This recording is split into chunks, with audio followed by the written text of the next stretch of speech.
Hello everyone. Welcome to the thrilling blockbuster story time. Don't blink, what happens next will leave you speechless. Parker just happened to bump into Zion, who's trying to pack up his luggage. Parker's emotions were like a roller coaster, and he immediately contacted the Blue Master, who looked at Parker as if to say, "Are you sure about this?"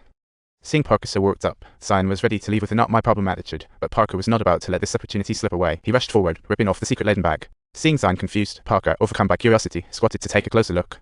Seeing this, Zion darted away. Just as he thought he was escaping, Parker cut him off in a dead end.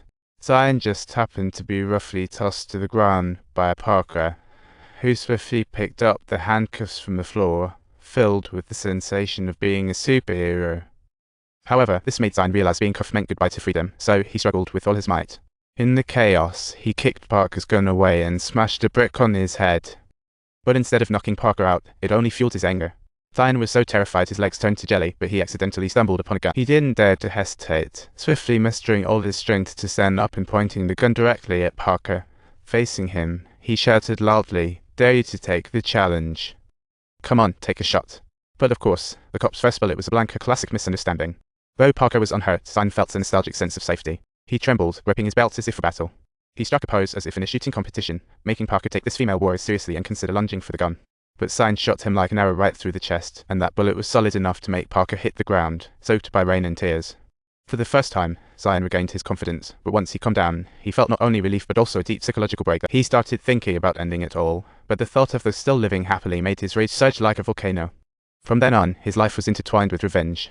He took Parker's gun and spare bullets and strutted away, leaving the crime scene behind. The rain poured all night, washing away all the evidence. The police had to focus on Parker's wounds for a clue. The news of the incident quickly broke, but Zion had long been prepared and appeared utterly calm as he dialed Kang Tae-yeon's number. As night began to descend, Kang Tae-yeon openly admitted his inner turmoil and confusion, desiring to inform everyone of what Zion had done to him. "Catch the bad guys and slip them a banana peel, Zion. Can you help me? Remember, this is just between us." He hoped Zion could step out of the shadows and catch the criminals together. Kang Tae-yeon's words peeled back the layers of protection in Zion's heart. Zion accepted Kang Tae-yeon's tough love and took him to the police station, grabbing plenty of gangsters without a care in the world.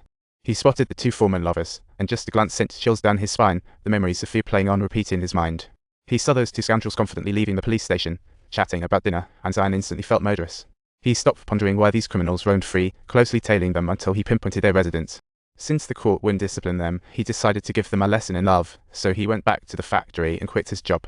Seeing his best friend's promotion on the bulletin board, he felt a tiny pang of regret, so he rushed home but didn't make it upset. In the stairwell, he spotted his best friend's boyfriend, who was cursing her for being unfaithful.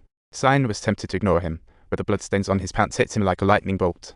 Zion instantly sensed something was wrong and rushed to his best friend's. He mentally prepared for anything, but when he saw the scene, he stood frozen in shock. His best friend was beaten nearly unconscious by her boyfriend. "Breathe, don't rush." He knew his best friend did everything for her violent boyfriend, only to end up in endless suffering. What he didn't know was his best friend harbored a deadly secret she had never told him, one that could change their fates, and she had to keep it hidden at all costs. It wasn't until things escalated that she realized she was terrified not just of her own pain, but of what could happen to him. She knew her best friend's boyfriend would head to the parking lot, so she strategically positioned herself beside his car, ready to strike. But precisely at that moment, she suddenly smashed the back window with all her strength and swiftly seized the opportunity to flee the scene. This sudden turn of events left her face instantly pale, thinking with alarm, "Oh no. What should I do now?" After the police discovered the body, they immediately put Zion on their suspect list, but were struggling to catch him without solid evidence. They decided to dig deeper. Zion knew his time for revenge was running short. His schedule did not allow for any more delays. When he stealthily arrived at the front door of the scoundrel's place, he unexpectedly saw the exact individual he had been determined to eliminate opening the door, and instantly he turned around and hastily fled the scene. "Help someone, please." His cries were desperate, yet he knew he had to stay calm. "Help, I'm begging you." His screams echoed with a sense of helplessness. This incident caught the police's full attention, and Detective Kang was shocked to discover that the deceased's DNA matched the hair samples that Zion had submitted. He realized Zion had made the fateful decision, but chose not to disclose it because he understood that Zion's killing stemmed from desperation. Detective Kang infiltrated Zion's home, feeling eerie sadness and helplessness in his diary. He understood the struggles and pain until one day, something truly touched his heart. However, just then, Zion appeared from behind and knocked him out cold. When he came to, he found himself tied to a chair. Seeing Zion clutching his own badge tightly in his hand, even though his eyes were brimming with tears at this moment, he could only manage to choke out the words, "Don't rush, I will help you." "What should we do? Will you lend me a hand?" "Ah, I want to help too." "I can't help you, Zion." "Don't choose regret. Face it, life and death are just choices.